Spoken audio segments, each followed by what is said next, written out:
Thanks to everybody who's joined us today. We'll get started in about 1 minute.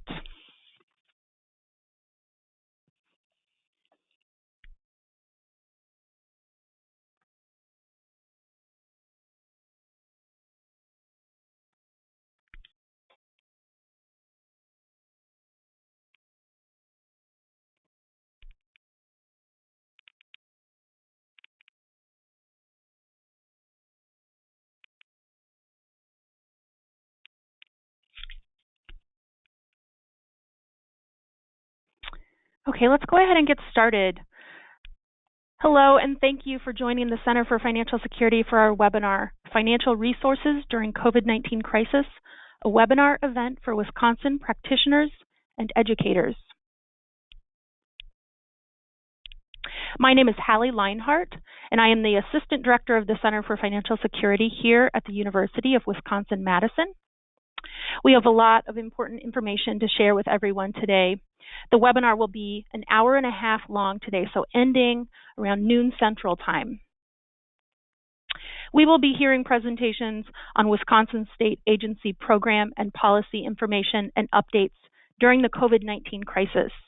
The order of presentations will be Department of Health Services, Department of Workforce Development, Department of Children and Families, Wisconsin Housing and Economic Development Authority, Department of Financial Institutions, and the Department of Agriculture, Trade, and Consumer Protection. We will then continue with a question and answer session. So please feel free to submit questions in the chat box that's located at the right side of your screen throughout the webinar. Please note that the webinar is being recorded. We will post the recording on our website with the slides within 1 business day, and we will also send to all people who registered for this event. We will also be preparing a Q&A document that we will post and send out to all registrants as well.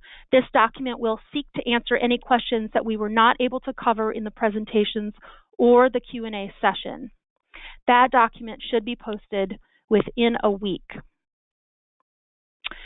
I'm very excited to introduce our presenters for today's webinar.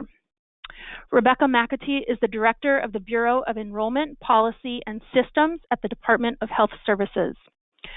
Secretary Caleb Frostman joins us today. He is the Secretary of the Department of Workforce Development. Janice Peters is the Deputy Division Administrator of the Division of Family and Economic Security at the Department of Children and Families.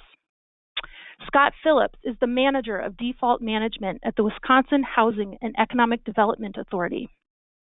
Michael Lawton is Consumer Credit Examiner at the Department of Financial Institutions. And Laura Sutherland is Administrator of the Division of Trade and Consumer Protection at the Department of Agriculture, Trade, and Consumer Protection. Thank you all for being here. And with that, we will get started, and I will turn it over to Rebecca McAtee.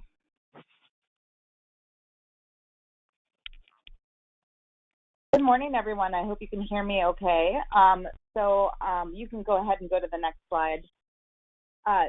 So as we get started today, just a little bit of who I am and how I represent DHS. So I'm the Director of the Bureau of Enrollment Policy and Systems, and this is in the Division of Medicaid Services. My area has oversight of Medicaid and food share eligibility for the state of Wisconsin.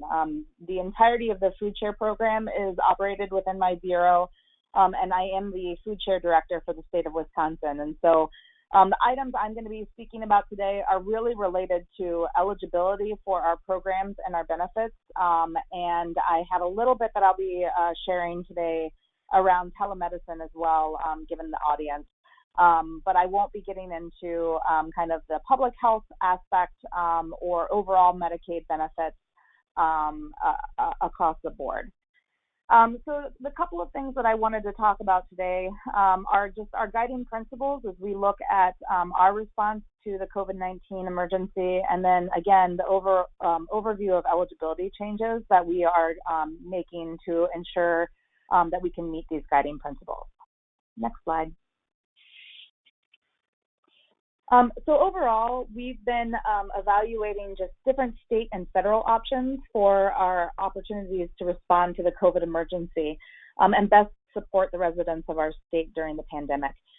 We have two primary goals that we are operating under within our eligibility area, and those are really to ensure that we are providing coverage for as many people as possible during the pandemic, and then again to protect the health and safety of Wisconsinites by streamlining eligibility processes for both members and income maintenance agencies.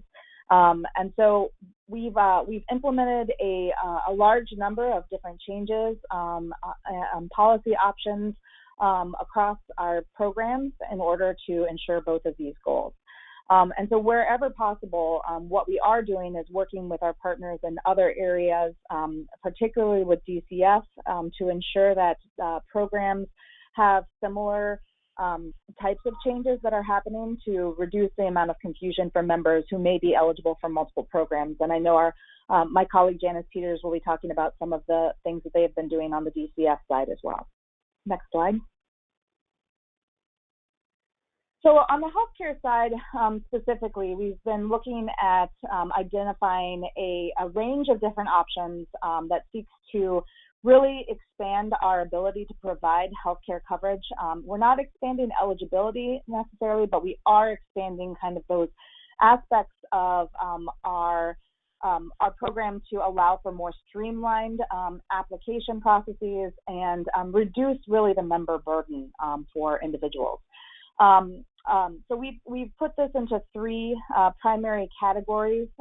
One, streamlining processes. So we have been looking at some different processes to streamline to ensure that people are able to enter our programs in a more streamlined fashion.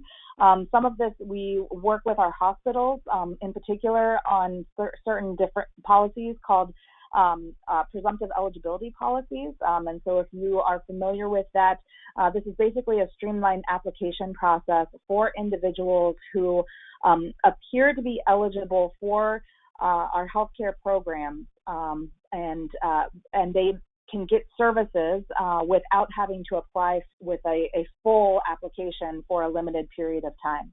And so we have looked to expand that to additional populations. And we currently have this in place for children under our CHIP program, and then also for our elderly, blind, and disabled population. And again, this allows individuals who at hospitals and other eligible providers can screen those individuals with a very streamlined application that goes through a high level of questions around that person's eligibility, and those individuals can be deemed presumptively eligible for our programs for a short period of time. Another thing that we're doing on the healthcare side is that we are preventing termination. So under the CARES Act, there is a ability for states to receive enhanced federal funding, but there are stipulations that are tied to that. And in Wisconsin, we are moving forward with getting that enhanced federal funding. And one of the stipulations is that we are not allowed to disenroll anyone who is eligible for our programs from our healthcare programs. And so we have actively put that in place where we will not be terminating anyone who has active healthcare eligibility from our programs for any reason. That means if they go over income, if they have another eligibility change that would normally remove them from our programs, we will not be removing them from the programs except for if they voluntarily withdraw or if they move to another state. And so that ensures that people can receive health care throughout this pandemic without fear of losing their health care for other reasons. Another component with that is that we have pushed out renewal dates. And so anyone that is required to renew their certification, it happens on an annual basis, but we will not be requiring people to renew until a later point in time. And so trying to streamline those processes to not require additional work from members during this pandemic period. Another piece that we're doing is really trying to reduce member burden. And so one of the examples of this is that we have suspended member premiums for Badger Care Plus, for Badger Care Plus childless adults, and then also for MAP households. So none of the families or individuals who we normally charge premiums for are needing to pay premiums during this time. Next slide. So on the food share side specifically, and I know that this is generally a little bit outside of what people hear about with Medicaid services, but we do work with the food share program. There are a lot of changes that we are supporting with the food share program during this time. Some of these have actually happened in the last few weeks, but one of the things that we are looking at and we are actively implementing right now is a project that is called Pandemic EBT, and this is in coordination with our Department of Public Instruction and with our Department of Children and Families, and we are looking to get funds out to families whose children would normally receive free and reduced lunches if they were in school. We just received approval of this last week, and we have done our first allotment out to families who are currently active on food share, and that just happened as of this morning. So we are going to be doing more allotments out to additional families, but and there are 3 phases really to this project, but this is going to be pushing about $43 million went through this weekend for families. So a huge amount of money that's going back to families to help pay for food during this pandemic. Again, another area that was approved during the CARES Act is providing additional allotments for food share families. And this is, again, another emergency allotment for all families who are currently active and eligible for food share. We are providing people up to the maximum allotment for their household size. And we have now done 2 different releases of this amount of money that has affected almost 230,000 households across the state of Wisconsin. And so we did a first run of emergency releases on the weekend of April 11th, and then we did a second run this last week. And so that is really providing families a lot of additional funds and a lot of additional money to help support food and nutrition during this time. And then again, for reducing member burden here as well, for those of you who are familiar with the food share program, we are no longer requiring interviews for certain participants. The interview, telephonic interview, is something that is generally required for food share eligibility. But we do have an allowance from the federal government to not require interviews, which will reduce the burden on both our income maintenance workers who process these cases, and then also on members to streamline and hopefully expedite eligibility for our different benefits. Next slide. So in addition to those changes, and I will say that we've done several other changes, but in the 10 minutes I have today, I wouldn't be able to go through all of them. So also just wanted to note that there are other areas that we are looking at. We know that there is additional unemployment compensation. I suspect that this will be discussed from our partners in DWD. There are implications for our programs for this, and that's something that we have been working on with our other state partners. We're looking at other ways to reduce burdens for members, especially food share members, for online purchasing or other innovative practices to help support people in social distancing, but also make sure that they can get the food and the nutrition that they need. And then we're also looking for other flexibilities related to some of our other populations, including our student population, who have a requirement right now that doesn't allow them to be eligible under this very specific situation of a pandemic. And so we are working with our federal partners to try and ensure that we can also have eligibility for food share for those individuals. Next slide. So I did want to touch on telemedicine very quickly. Again, this is outside of my area, but my team did provide some information, knowing that this is probably something that you are all very interested in.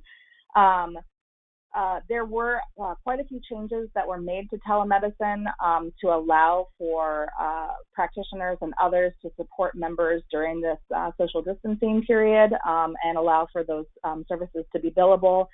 Several of these changes will be permanent, and we've identified these here.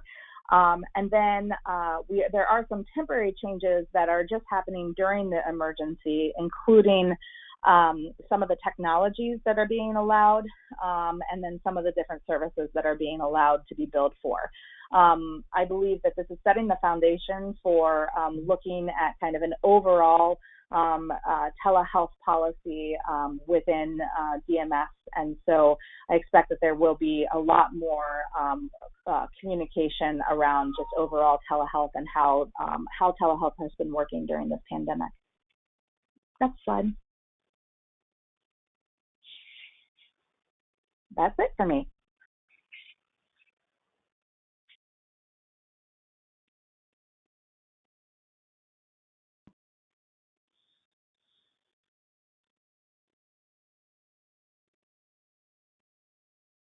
Great. Well, this is Secretary Frostman with DWD.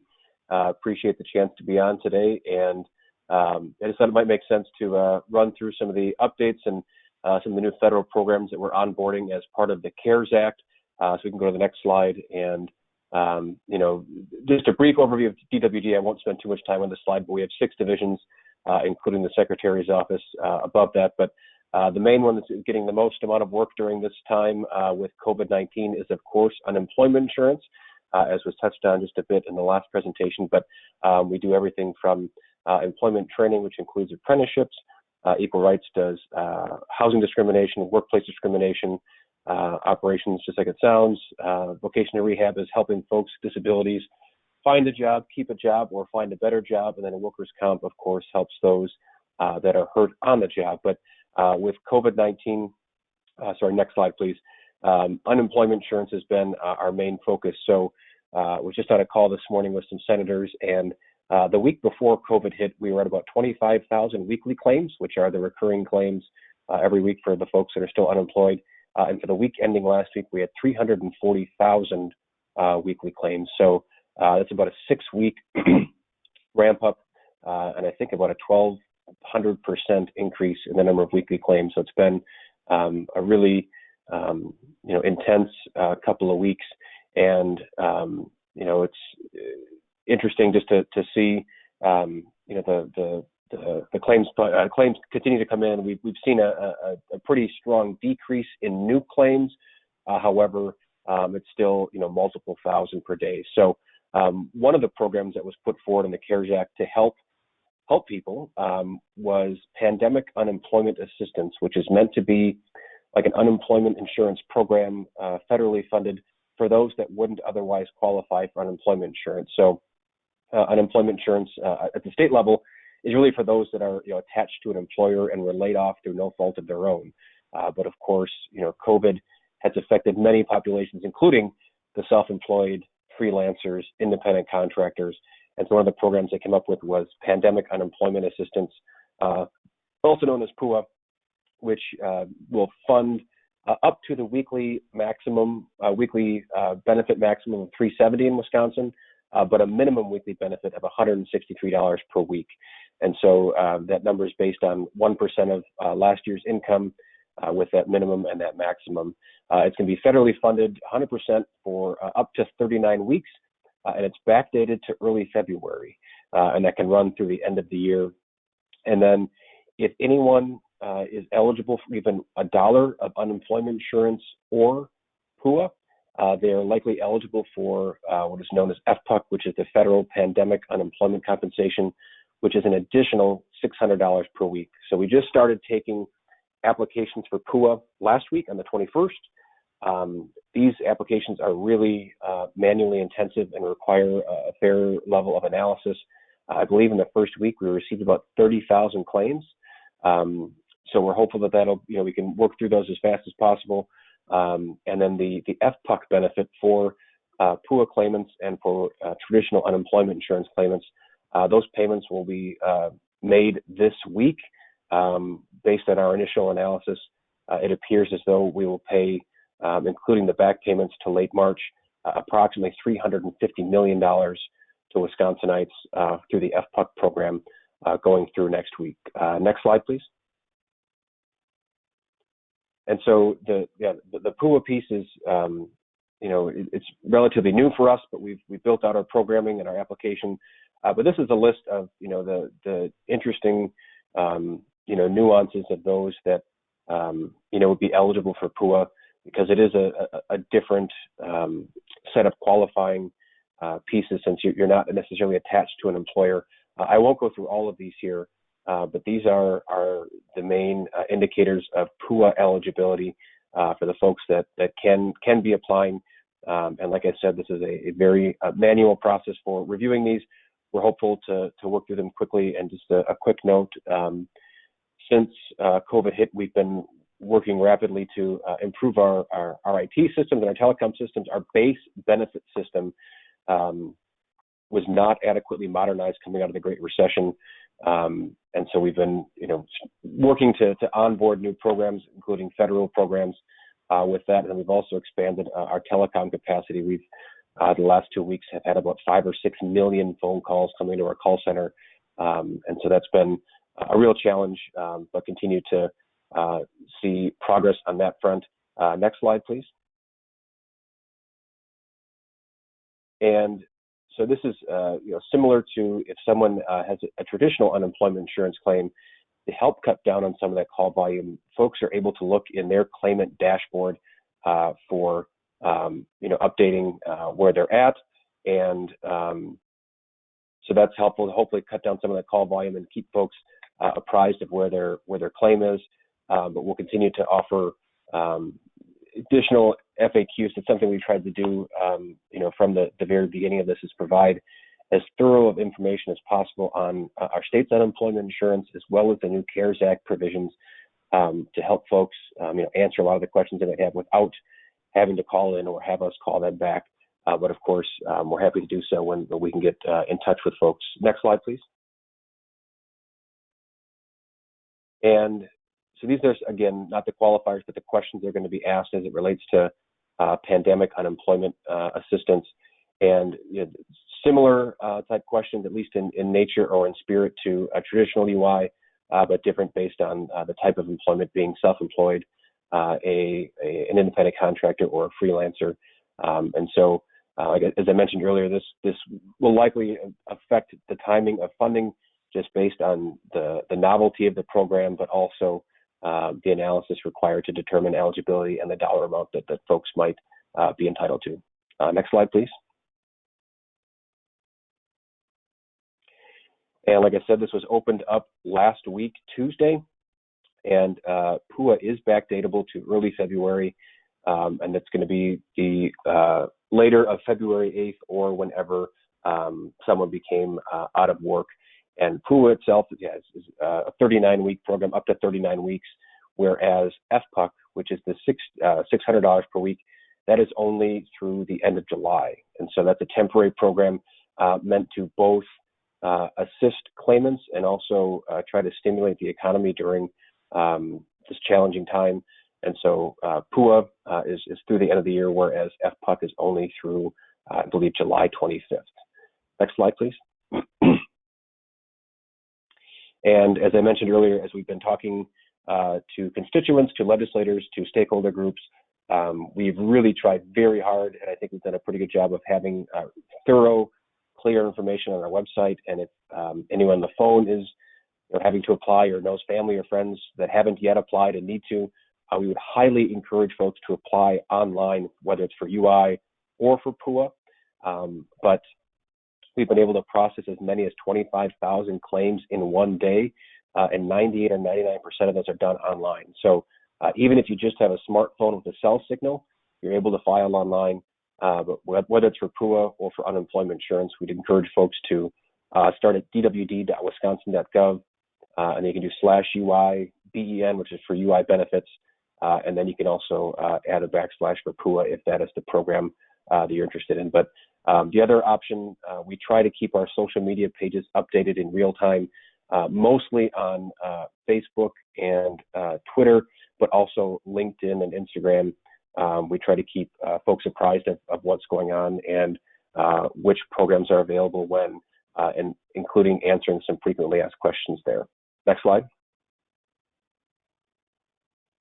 And that's it. Thank you very much.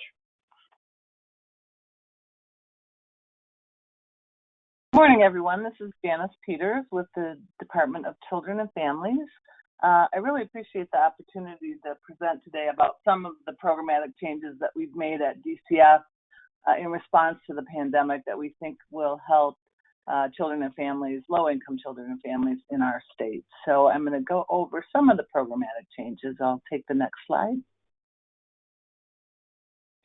So in the Division of Family and Economic Security, which is the division I'm in, there are two bureaus, the Bureau of Child Support and the Bureau of Working Families.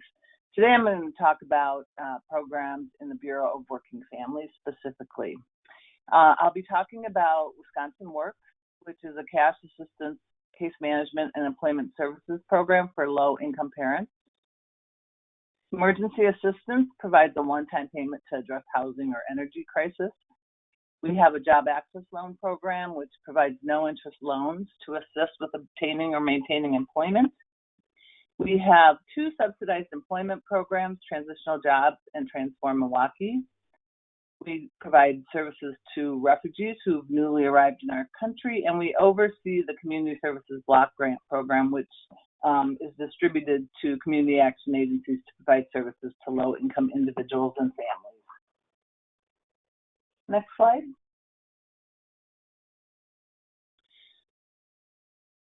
DFES made a number of changes in response to COVID to our primary programs, W-2, Job Access Loans, and Emergency Assistance, and the Refugee Program. And as Rebecca McAtee, my colleague from DHS, mentioned, we've worked very closely with them to try and streamline and coordinate the changes that we've made. Our programs in DCF, Bureau of Working Families, are case management-based programs. So there's lots of face-to-face requirements for meetings and employability planning so that connections can be established between the case managers and the participants. During this time, however, we have suspended in-person signature and meeting requirements and are allowing a lot of work that's normally done face-to-face to be done over the phone. There's also, as I said, requirements that signatures be witnessed, and we have suspended those requirements, and we are accepting alternative signatures, telephonic and other.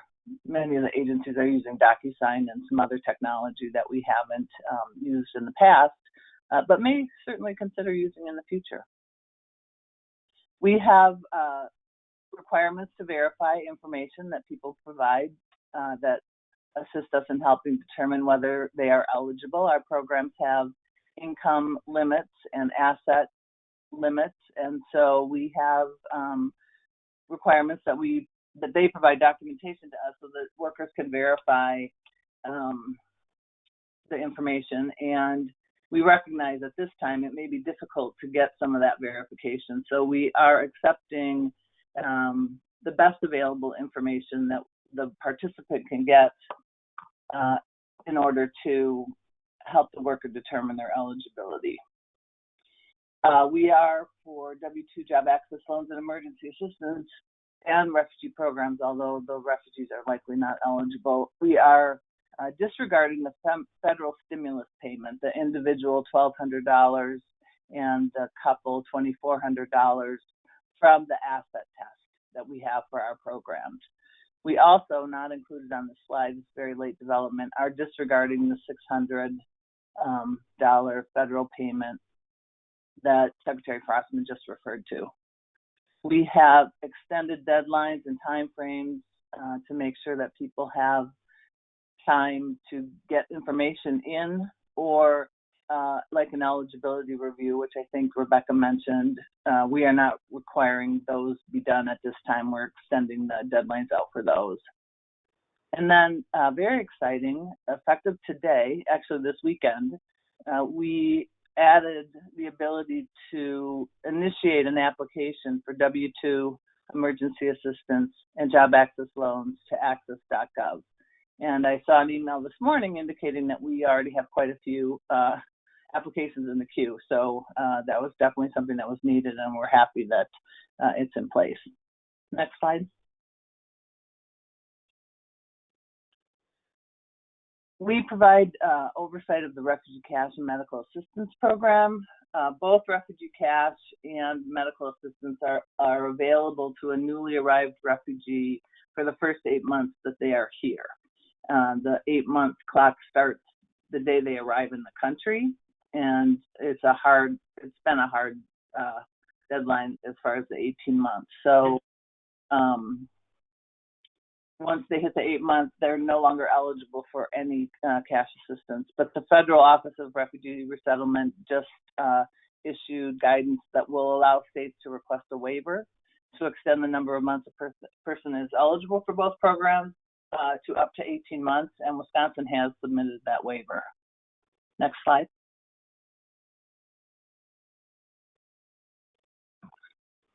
As I mentioned earlier, we oversee the Community Services Block Grant Program. Though that program is administered through the local community action agencies, and it's very flexible funding. It's just one source of funding that our community action agencies have, but they're able to provide a lot of different types of services as long as it falls into one of these core domains, and is focused on serving low-income populations in their area based on a community assessment that each of them is required to do. So I'm not going to read through the list, but you can see the core domains there. Next slide. The CARES Act provides $1 billion to increase CSBG funds to states, and Wisconsin anticipates that our share will be a little over $12 million.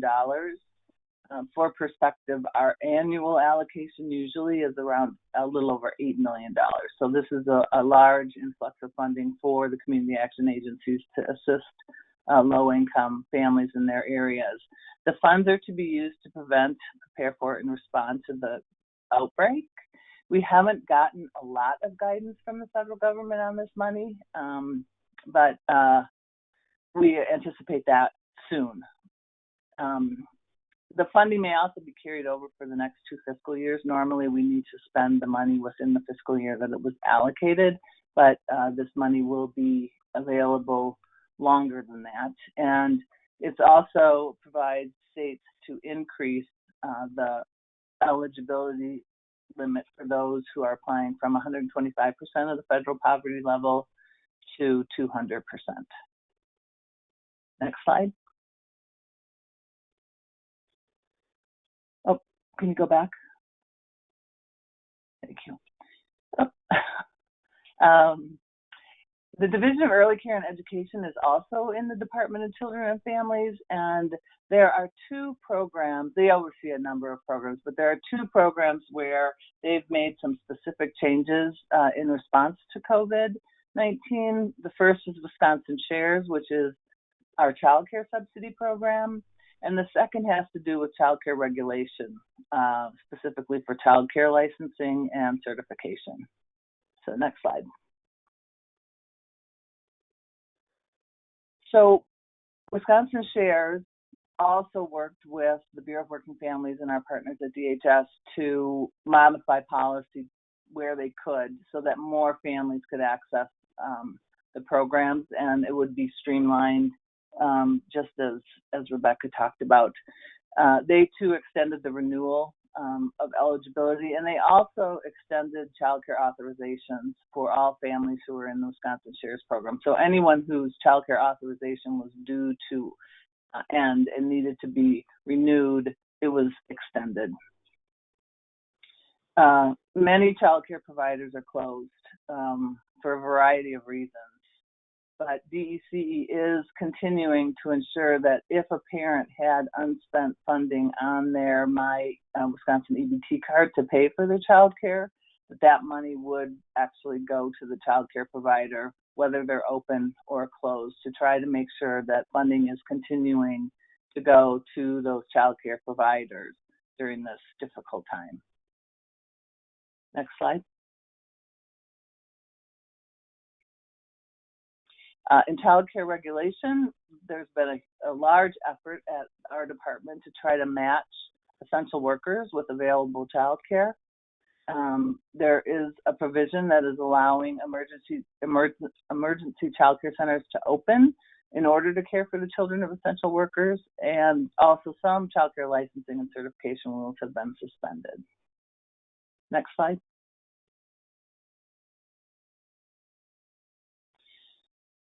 At the end of March, we put together a proposal that would have allocated $100 million in temporary assistance for needy families surplus to help us expand some of our programs, W-2, emergency assistance, Wisconsin Shares, et cetera, so that more families could access these critical services. The proposal also included $25 million in GPR to launch a new child care grant program to fund hazard pay for early childhood educators and cover the cost of essential workers.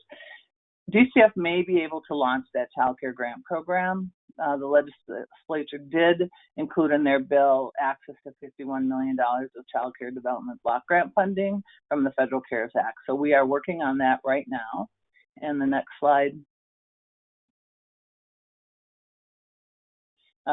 Unfortunately, we are not going to be able to use any of the TANF surplus to expand W-2, job access loans, emergency assistance. We had proposed creating a short-term financial assistance program for people who aren't eligible for those other programs, but we aren't going to be able to do that, nor will we be able to expand shares eligibility or use money from CCDBG for other child care related efforts. So next slide.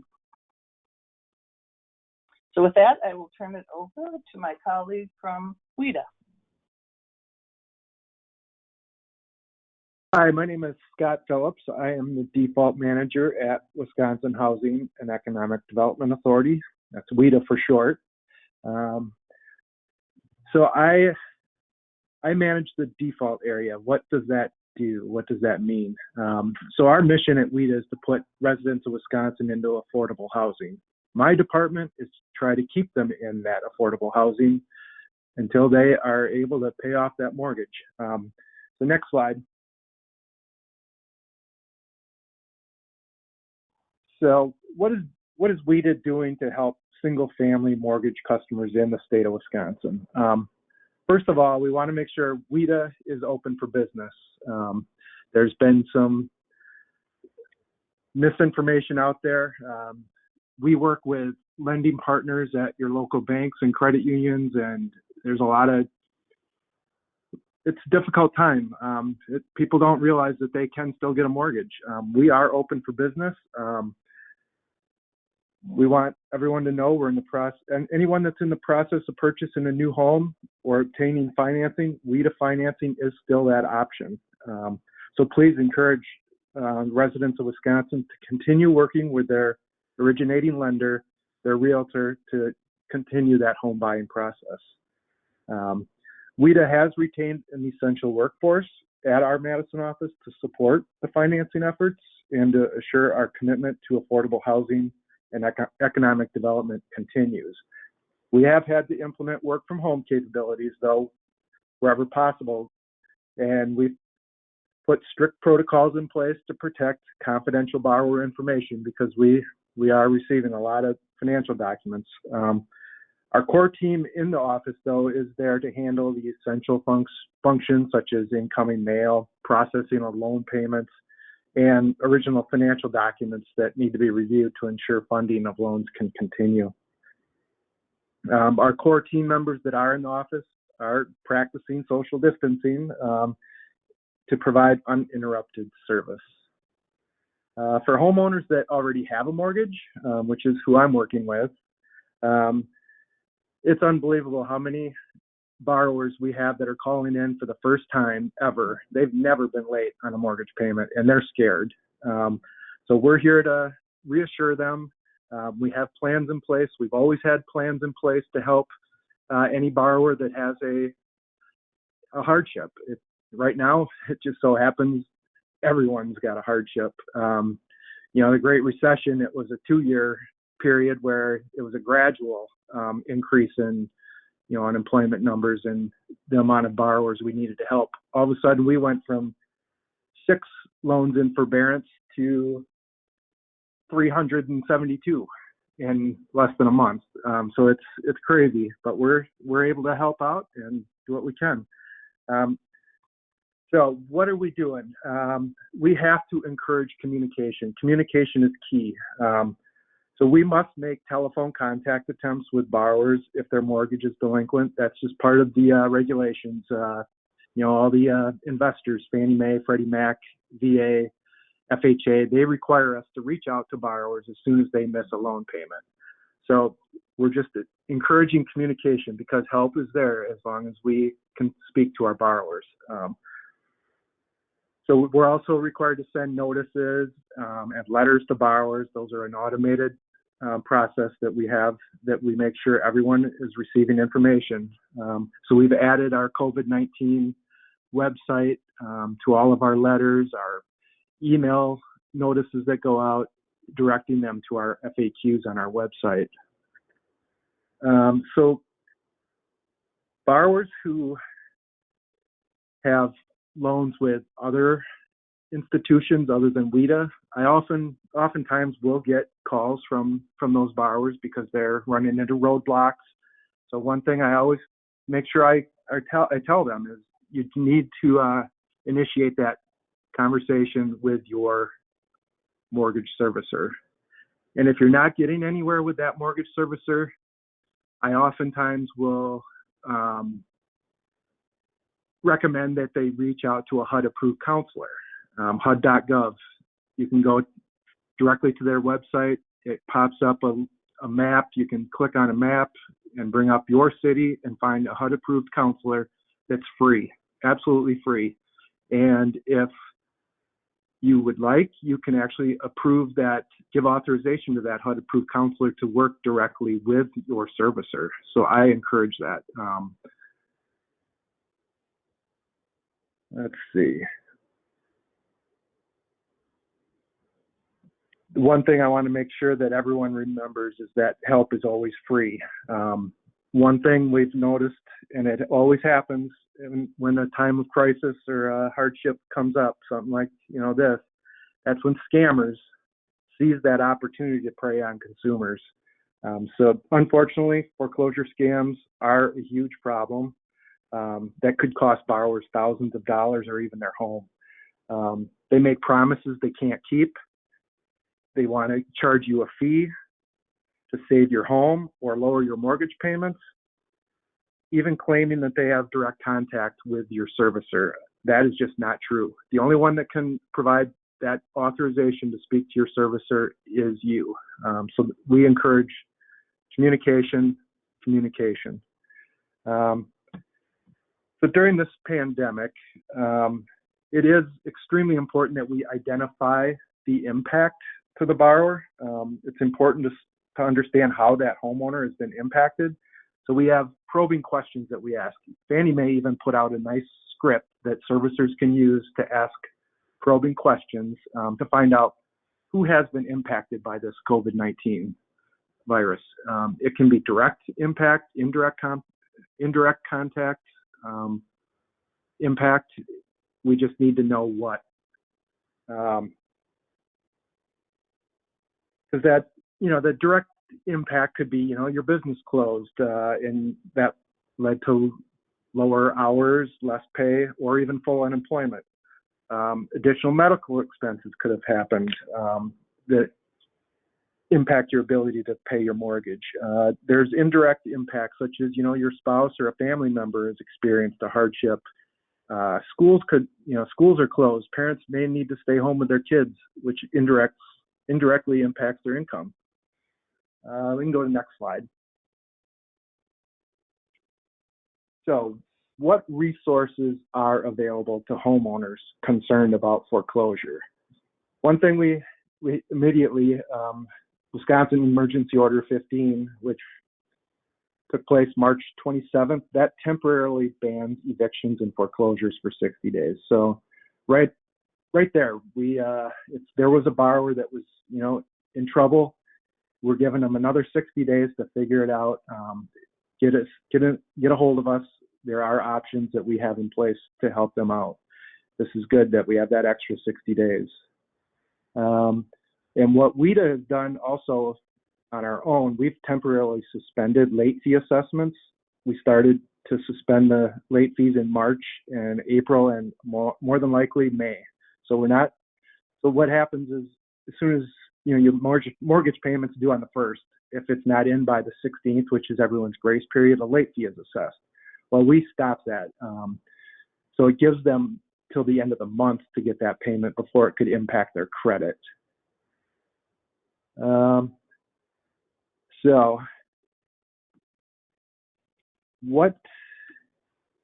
Let's see. Okay, so the reasons it's important to understand if they're impacted by COVID-19. That's the Coronavirus Aid, Relief, and Economic Security Act that was passed, CARES Act.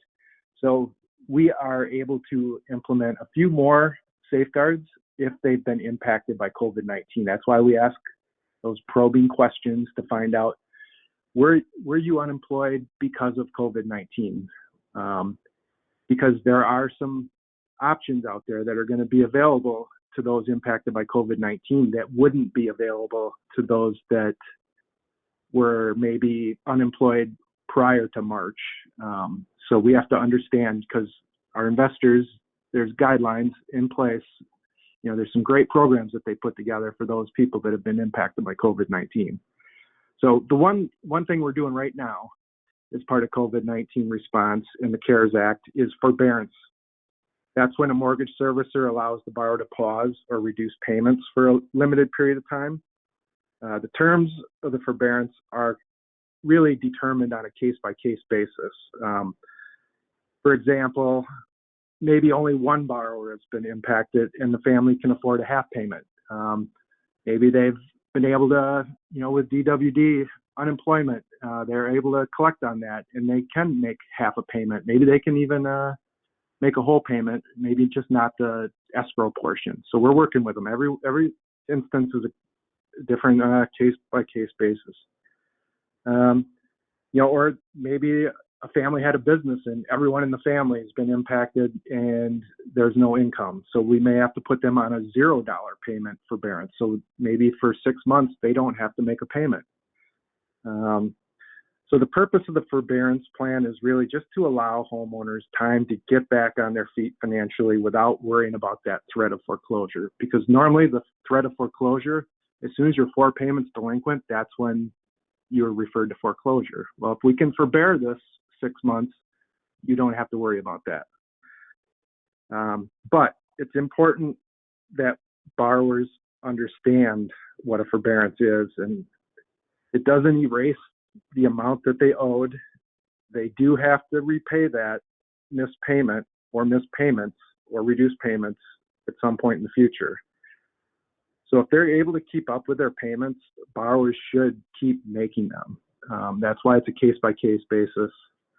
The length of the forbearance provided by the CARES Act is 6 months for initial forbearance. And then if after 6 months they're not back to work, or they have not, their hardship has not been completed, then we can add an additional 6 months. So they can go out 12 months. Hopefully this doesn't last that long. But to get that forbearance, it's very important that the borrower reaches out to their servicer. They have to communicate. That's why communication is so key. Prior to COVID-19, to get a forbearance, you would have probably had to submit financial documentation. You would have probably had to submit proof that you were unemployed. Well, with COVID-19 and the CARES Act, we are able to accept a forbearance agreement verbally. We don't have to get borrower response packages completed by the borrower and filling out all this paperwork to get that forbearance. We're working with them. We're putting them directly on a forbearance verbally, which is nice. That's allowed us to do the 372 forbearance plans in such a short period of time. Another thing with the CARES Act is related to credit reporting. So people ask, all right, if I'm putting on a forbearance, what happens to my credit? Well, under the CARES Act, this is also really nice benefit. If they're performing under that forbearance, let's say if they were supposed to make half a payment and they made it, they are actually going to report as current. If they're on a zero payment forbearance, they're going to report current during the term of that forbearance.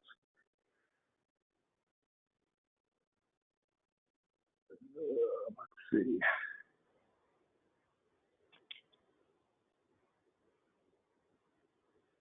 Go to the next slide. So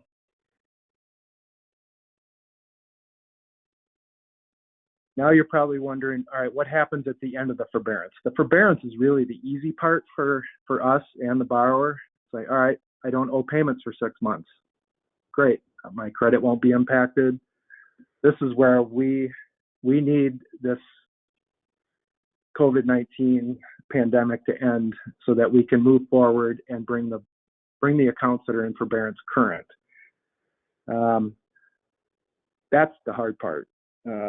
So at least 30 days prior to the end of their forbearance, we're going to reach back out to them to determine, are you back to work? Can you afford your monthly payment? Was it just a blip on the, on the radar and you're able to get back to normal? So important that we reach out to them, they reach out to us, and we figure out, okay, this is our plan going forward to bring your account current. So options are a little different based on the loan type. FHA, Fannie Mae, Freddie Mac options do vary. So that's why it's very important that we communicate on a case-by-case basis with borrowers, because we have to understand what type of loan they have and then what options are available. So just to kind of give you an idea what those options are, like Fannie Mae is the bulk of our loans and our lending is Fannie Mae loans. So I'll go through some of those programs. So let's assume that the borrower is back to work.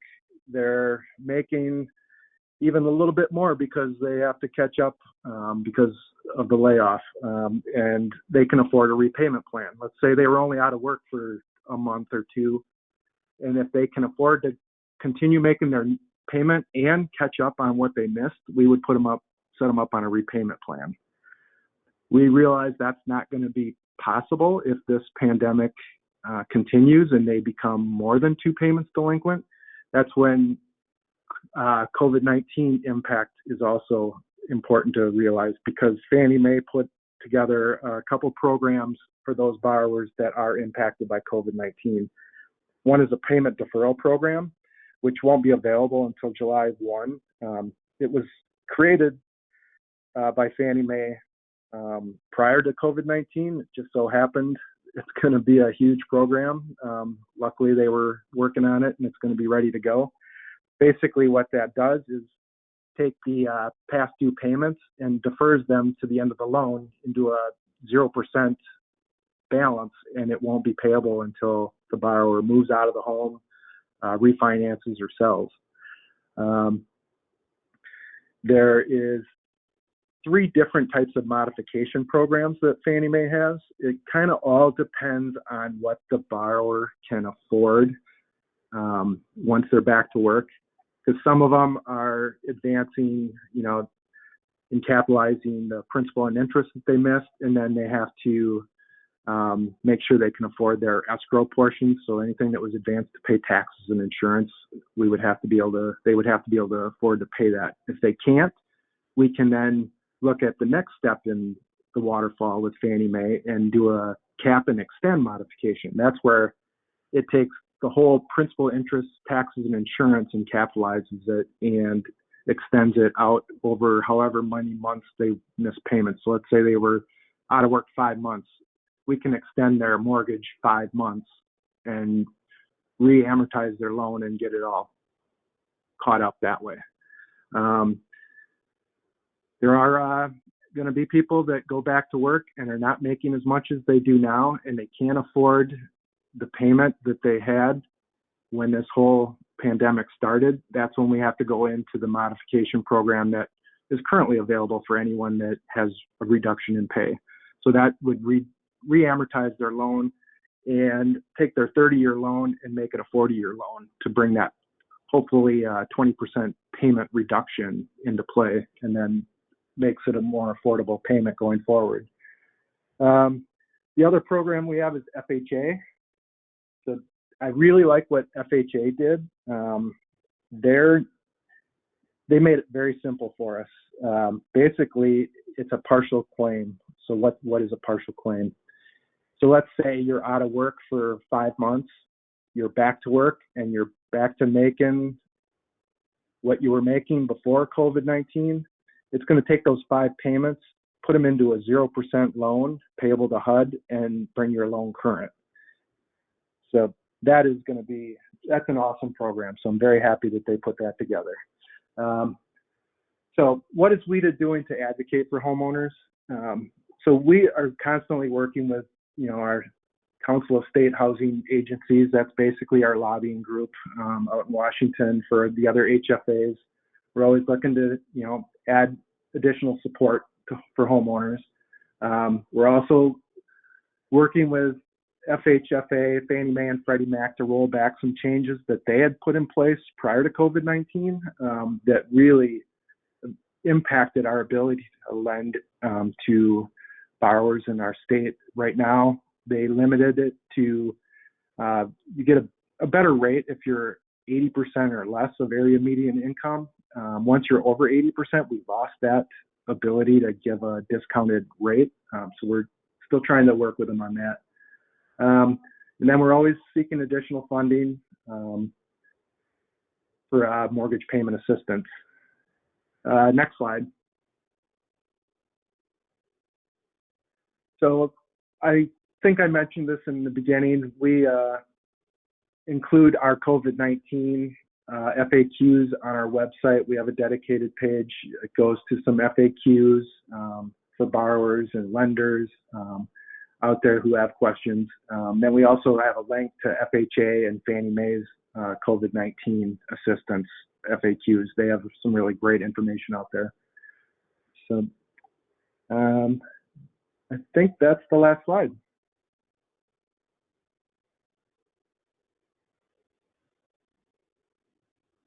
Great. Well, thank you very much. This is Mike Lawton with the Wisconsin Department of Financial Institutions. Go ahead and move to the next slide, please, Kelly. I am a consumer credit examiner. We examine and regulate consumer credit transactions in the state of Wisconsin. The information on my contact there includes the 2 phone numbers that consumers can call for questions if they have a complaint they want to discuss before filing. Or in this time too, we are all working remotely like everyone else. So unfortunately, those 2 numbers are not being manned right now, but consumers are able to leave a message and we call them back within 24 hours. So consumers who are having questions with their loan companies, with their state charter banks, we're the agency that can answer their questions. And if a complaint form is warranted, follow up on their behalf. Go ahead to the next slide, Allie. Under our department, as I indicated, we oversee the state chartered financial institutions. So when consumers have questions, and I won't go into the banks, the credit unions, loan companies, car dealers, when it comes to their financing, we're the agency that can assist to answer questions.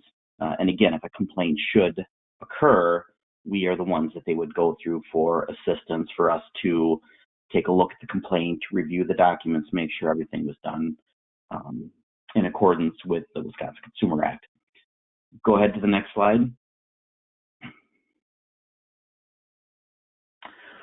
One of the things with the COVID crisis occurring, unlike some of the other agencies that have the aid and the assistance, we don't have necessarily those programs. One of the things that we were able to do is to put some of our licensees on notice with some of the guidance that we've issued. One of our guidance that has caught a lot of attention nationwide is one that we put towards debt collectors, which extends beyond just the collection agencies that you commonly see, but any consumer credit debt collector that has been contacting consumers. And with this current time frame that we're seeing with so many filings of unemployment and people, losing their jobs and reduced income, we wanted to make sure that we put our collectors on notice that what may have been considered acceptable collection practices in the past, under these new climate that we're under, may no longer be considered acceptable. Collection practices are very fluid, and what may be considered harassment in one case may not be in another. But we wanted to be sure that we were putting them on notice, that we're watching how they conduct their business. We've also issued guidance to our loan companies and payday lenders, ensuring that they are not increasing rates in this time where their services may be needed.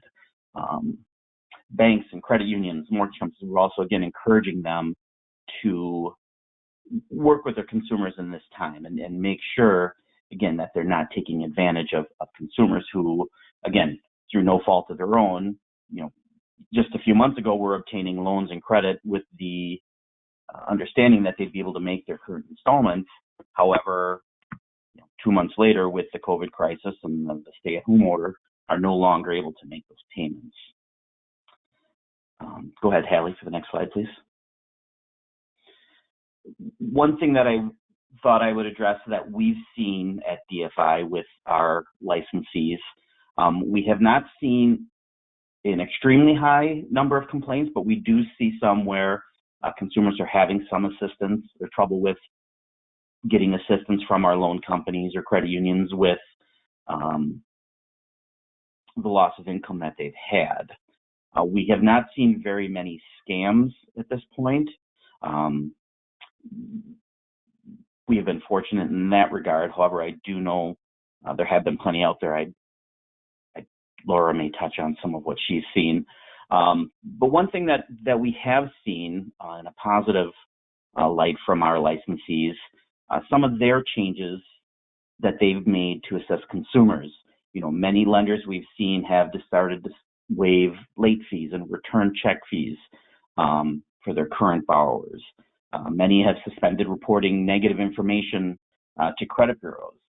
Many have offered deferrals for existing accounts, or if not deferrals, reduced payments.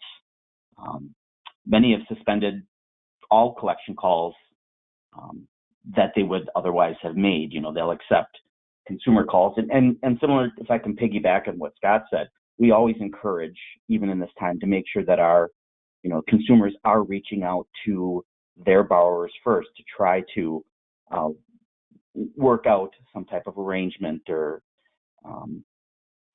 settlement with what they have. And again, if they have trouble, they can file complaints with us, and we can try to assist them with what they're looking to obtain. Many companies have suspended repossession activities. And we've seen some, companies where they will cap interest on these deferral times too, to make sure we're not seeing a circle of debt where consumers are just put in a situation where they cannot get out from under. So again, I guess I would like to reiterate that if consumers are looking to file complaints or need our assistance to look at what's happening, they can go to the website that was referenced in one of the earlier slides. They can call us at the numbers around there, and we will do our best to answer questions and handle complaints that are filed. So with that, as my last slide, I will turn it over to Laura.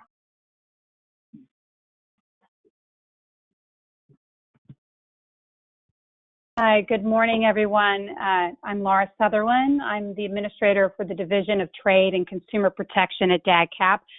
And DAGCAP very much appreciates being able to partner with the Center for Financial Security to bring you this seminar on COVID-related issues and resources. So thanks for you all for being here today. Next slide, please. So I'm going to start first by saying who we are. The Bureau of Consumer Protection is the state's consumer protection agency. Our mission is to ensure fair business practices for buyers and sellers alike by prohibiting fraud, deception, and unfair business practices in the marketplace. And our Bureau is broken into 3 separate units. It has a consumer hotline where we're fielding complaints and inquiries from consumers. And as you can imagine, during this crisis, we've fielded quite a number. We have a mediation unit where we attempt to resolve those issues between consumers and businesses. And then we have an investigation unit where we investigate consumer protection violations. Those investigations can lead to enforcement by referring matters to district attorneys, the Wisconsin Department of Justice, or the agency can resolve matters in-house through a negotiated consent judgment for settlements. Another key component to the Bureau's charge is education. We host trainings all over the state related to a number of issues: landlord-tenant, ID theft, any manner of consumer protection scams. During this crisis, we've been partnering with the FTC, the BBB, the AARP, doing COVID-related scam seminars or webinars, and would be happy to do that for your organizations and the people with whom you work. All these endeavors help us create policy on new and emerging consumer protection issues through rulemaking, and which I'll talk about some today, and advising our legislature on consumer-related lawmaking. Next slide. So one thing we know from health emergencies and natural disasters is that scammers follow the headlines. They take advantage of what may be occurring in the news to find new ways to get consumers to part with their money and their personal financial information. And the current coronavirus, unfortunately, is no exception to that. We saw pretty quickly that scammers were getting to use this health crisis to play on consumers' fears and perpetrate a whole slew of both old and new scams. DAGCAP is very interested in hearing from you and your staff and the people that you serve about the types of COVID-related scams you're encountering in the marketplace. By sharing what you're seeing in your community, you can help us alert the public and thereby help everyone else spot and avoid scams. So when you see a scam or the people that you are working with see scams, please have them report them to datcp.wi.gov. Reporting is very important, even if you just encounter a scam and you recognize that it is a scam and you don't fall victim. Reporting in that instance can help us prevent others from falling victim. And we always say that reported fraud is just the tip of the iceberg of the actual fraud that's occurring in the marketplace. So we know the issue is much larger than the complaints we receive. Next slide. So some of the scams that we're seeing during this crisis in Wisconsin and nationally, I'd like to touch on some of those. First and foremost, there are the fake treatment and cure scams, everything from miracle cures to vaccines to at-home testing kits to targeting people on Medicare. In Dane County, there were reports of individuals impersonating healthcare inspectors. We're concerned about, we're hearing reports around the country about impersonating tracers and working on ways to educate the community about that.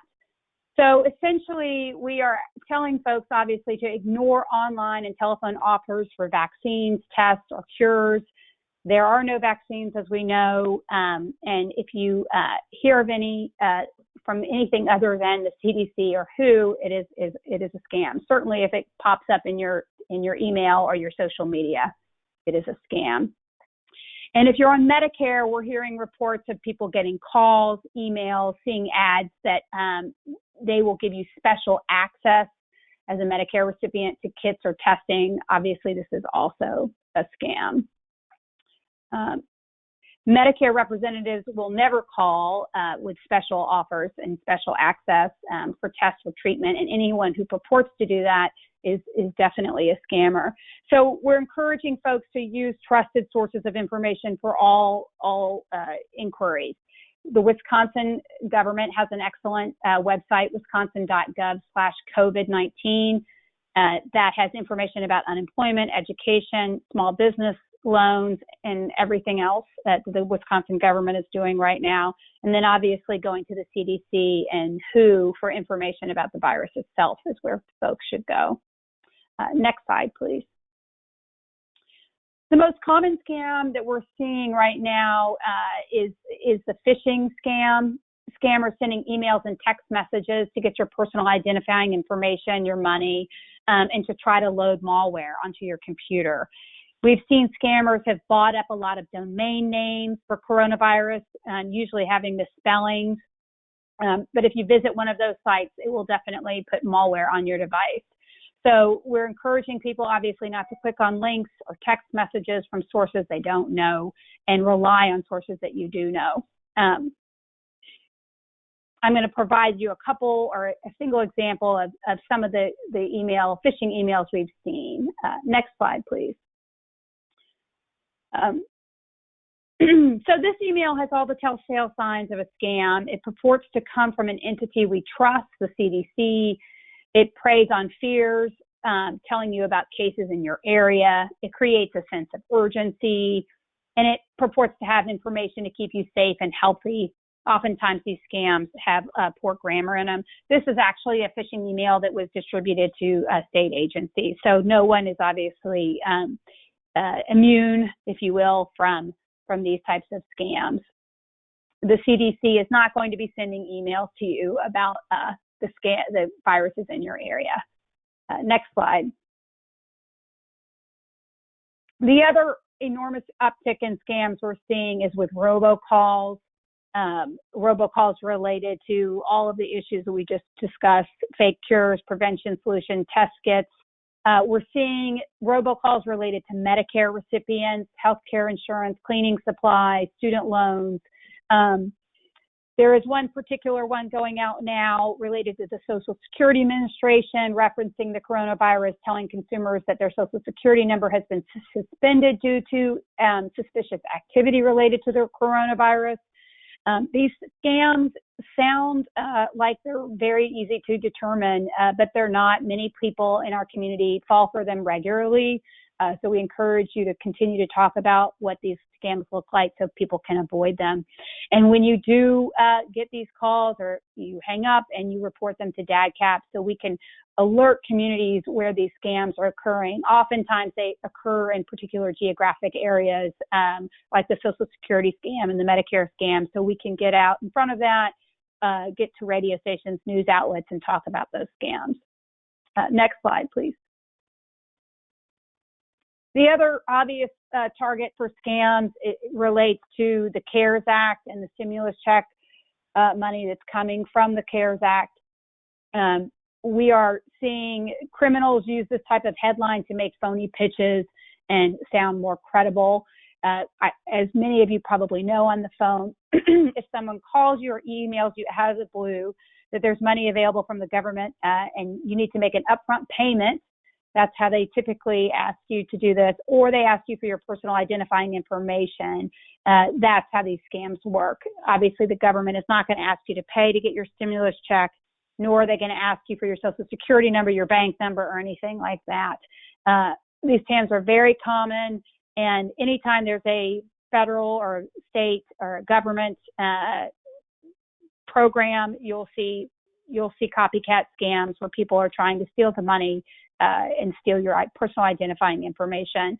The IRS has an excellent website, irs.gov/COVID-19, that talks about all the ways in which you can get this money. The vast majority of people need to do nothing in order to get it, and many of them have already gotten it. So we encourage you to go visit that website to find out information about the stimulus checks and how to avoid being scammed.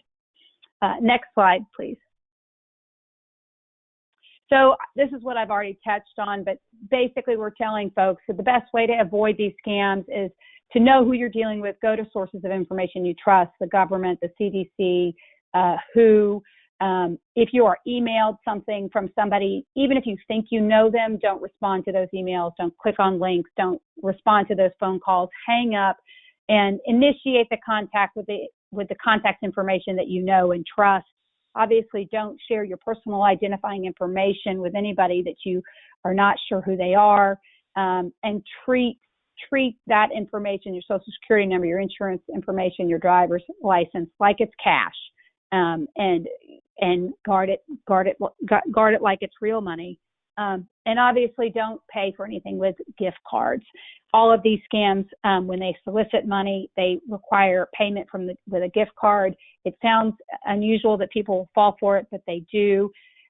telling people regularly that the government will not take payment in a form of a gift card is very important. So next slide.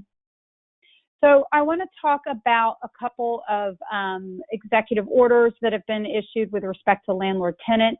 There have been a number of temporary changes to the landlord-tenant regulations during the last few weeks.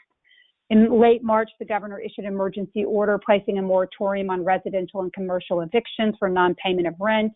There's also been an emergency order related to right to enter a property, as well as an emergency rulemaking related to residential late fees. Next slide. So with respect to emergency order number 15, that was issued on Friday, March 27th, placing a suspension or moratorium on residential and commercial evictions for non-payment of rent. The order does a couple of important things. Landlords are not permitted to evict a tenant for 60 days. That period will end on May 26th. During this time, no evictions can take place unless there's an imminent threat of physical harm. Otherwise, tenants cannot be evicted for the non-payment of rent. This order obviously does not mean tenants shouldn't cease paying rent. While many tenants are experiencing obviously extreme economic hardship during these times, tenants should pay rent if they can, and we encourage landlords to work with their tenants to find manageable rent payments during the crisis. Next slide. Oh, I'm sorry. Actually, can you go back to that slide? I have a couple more thoughts to say. My apologies. So eviction proceedings that started prior to March 27th, the sheriffs are prohibited from acting on those orders. So even eviction proceedings that predated the date of the order cannot proceed because sheriffs cannot serve certification on those eviction orders. During this time period, unless the eviction is for imminent threat, landlords are prohibited from evicting or are prohibited from serving notice of terminating a rent agreement, commencing a civil action, or delivering eviction notices to sheriffs. Okay, next slide now. Thank you. An additional order was issued on Tuesday, March 24th, related to the Safer at Home order. And it deals with landlords and entering rental properties. They are not permitted to do so unless there's emergency maintenance is required. So no other basis on which can they enter into rental properties. Next slide. Now on Saturday, April 25th, the department published an emergency rule, 134098D, governing fees related to late payments of rent. This emergency rule was posted this past Saturday, but it's retroactively enforced, so it's been enforced since April 25th. It prohibits fees for non-payment or late payment of rent during the emergency order for 90 days following the executive order. This rule will have a public hearing on May 21st and will also accept public comment in writing until the close of the business that same day, also May 21st. But it is now enforced. Next slide. The last order I wanted to talk about was one having to do with price gouging. Executive Order 72. The main complaint DADCAP has been getting during the crisis is related to price gouging, and there's a great deal of confusion about what price gouging is and what it isn't, so I'd like to take a little bit of time to address that. On March 12th, the governor issued an order declaring abnormal economic disruption. This triggered the law for the first time in Wisconsin. Prior to that date, the price gouging law had never been utilized in this state. So from March 12th forward, any consumer good or service could not be priced at 15% higher than the seller's highest price within the last 60 days before the declared emergency. There are significant exceptions to this rule, one of which is that the seller can pass on increased costs to the point of sale. So as you can imagine, there are significant strains on the supply chains right now that are increasing costs, and much of the price increases that we're seeing are not price gouging. They're a result of strains on the supply chain. Next slide. This law covers all consumer goods and services. However, the main complaints we're seeing deals with cleaning supplies, toilet paper, masks, certain food staples such as milk, eggs, and meat. We're also seeing a fair amount of online sellers who are stockpiling these items and selling them for higher prices. The law covers the entire state, and it covers the entire supply chain. So manufacturers, producers, suppliers, wholesalers, distributors, and retailers. The agency has set up an electronic complaint form, especially designed for price gouging. We encourage people to go visit our website, look at the FAQs, and file a complaint where appropriate. We also encourage you, when filing a complaint, that you fill in all of the information in order for us to be able to act on the complaint. We also recently had a scope statement approved for the emergency rule, and we are now taking public comment on the emergency rule for price gouging, and we'll be taking public comment for the next week prior to drafting that emergency rule. Next slide. So the last thing I want to say is to stay informed and have those that you work with stay informed and go to trustworthy resources for information. You can keep up to date on the latest information about Wisconsin is doing at wisconsin.gov/coronavirus. And as I mentioned earlier, please report any scams you're seeing to DADCAP and to the people in so we can further alert them to the people in your community. Last slide. You can also visit our hotline and our website, and we have FAQs from the governor's eviction moratorium, price gouging, and other resources about COVID. And you can follow us on Twitter and Facebook. Thanks very much for your attention today. I appreciate it.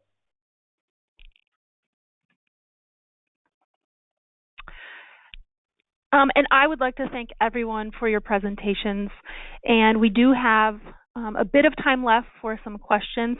I do want to remind the audience that if we don't get to all the questions, I will be developing a Q&A document that we will post on our website with this recording, as well as the slides from this webinar within the slides and webinar within 1 business day, and the Q&A document within about a week. I have a question that I'm going to pose to Secretary Frostman if he is still on the line. I'll go ahead and read it out, but if the Secretary has had to drop off, I do understand. And this has to do with that kind of additional $600 that people are getting along with their typical unemployment insurance payments, and whether or not it is typical that people choose to have taxes withheld on a weekly basis. Do you know the percentage of people who do that? And if it does seem like there's a lot of people who do not have taxes withheld, will that additional $600 end up being a big tax burden or a big payment burden come tax time next year?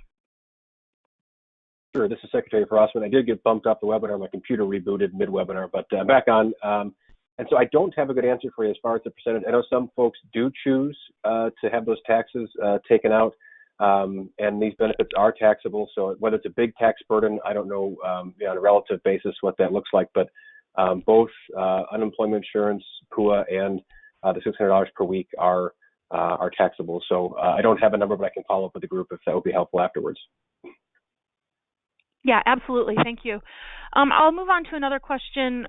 This one I'm going to aim at Scott Phillips with WIDA. What kind of documentation do borrowers need to present to verify that they are currently out of work or have a reduction of their income? With COVID-19, if it's impacted by COVID-19, we do not require financial documents. We do not require anything written. It can be actually taken verbal. Oh, okay. Great, thank you for that. And then I'm going to, this question came during your presentation, Rebecca McAtee, and this, I believe that it has to do with the food share benefits. So how does this work for the children who are eligible to receive free and reduced meals, but their parents don't currently receive food share benefits? So there's a couple of different processes. So we are capturing children that are receiving free and reduced lunches that are not in our food share households. We have 3 different data sets that we're using to coordinate this. And so there is the first round of benefits went out for current food share recipients this weekend, but the weekend of May 9th, we're going to be running another round of benefits for individuals who may be on other programs. So either Medicaid, W-2, other programs, childcare that we have, their information available in our system. And then we also will have a simplified application for other families to go through. So more information will be forthcoming about that. Very good, thanks. I have a question that that came in a couple different formats, and I'm going to go ahead and ask Janice Peters to maybe answer, but please feel free if this does not, fall under your programming, and we can seek out an answer for the Q&A document. But do you happen to know and anybody else can chime in if Janice feels like this isn't in her area, but do you know of any plans to assist people just coming out of the criminal justice system, or if there are programs that are not available to those people that are under probation or parole? Does anyone know if the qualifications will change with this COVID-19 crisis? So Janice, go ahead and see if this makes sense for you, and then if anybody else wants to chime in, please do. I am not aware of any program changes or provisions that are specifically targeted towards individuals who are reentering the community, but that is not a reason for individuals to be ineligible for our program. So they may, whether they're reentering or not, it shouldn't affect their eligibility, and they should apply. Very good. Anyone else?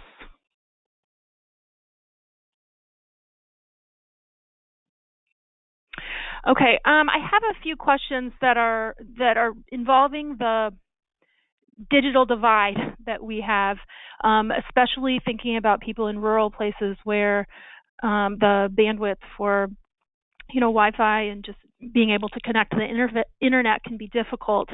I think that I even have seen some questions and some comments come through where people even just trying to get on this webinar have had some difficulty, and a lot of times that can have to do with internet connections.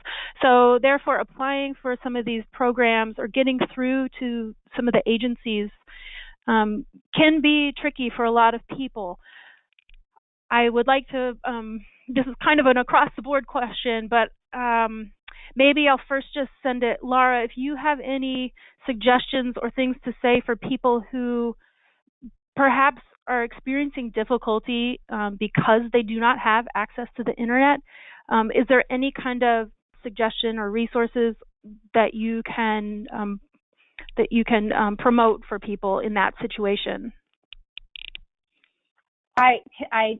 Well, in the Bureau of Consumer Protection, I can't think of anything off the top of my head. I might, and I can look at more resources and report back to you, Hallie. But I would say that our website has a toolkit for rural communities and outreach in the COVID crisis for rural communities. I also think the PSC is working in this area in terms of the lack of connectivity for folks in rural communities. So I can look to both of those places for further information on that issue. Very good. And I think that there's probably a similar answer from all of the other agencies who are on the line right now. But as I mentioned, we're going to do our best to pull together all of the answers that I did not get to in the Q&A section. I feel like we can probably do a much better job pulling together all of the resources and the answers to these questions in a document than we can if we tried to push forward and answer them all today in this webinar anyways. So with that, I'm going to go ahead and promote a website that is put together by some of our colleagues at UW Extension. the UW-Madison Division of Extension. And this website has a lot of great resources for everyone who has questions about financial issues during this situation. And I would like to thank Peggy Olive and Jenny Abel for their assistance in organizing this webinar today.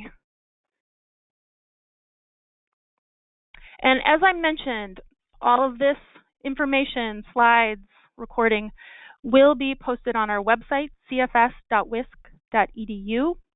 I would like to thank everyone for joining. I would like to thank the presenters for taking the time out of your very busy schedules to share this incredibly valuable and vital information with our state practitioners and educators today. And thank you to our audience of practitioners and educators for tuning in. The work that you do is crucial for the well-being of Wisconsinites across our great state, and we thank you for your efforts in this very difficult time. Just a reminder, the recording will just take about 1 business day, and I will actually send it out to all of the people who registered for the webinar, so that should hit your inbox. Again, thank you to everyone, presenters and audience members alike. Please stay healthy, stay safe, and be well.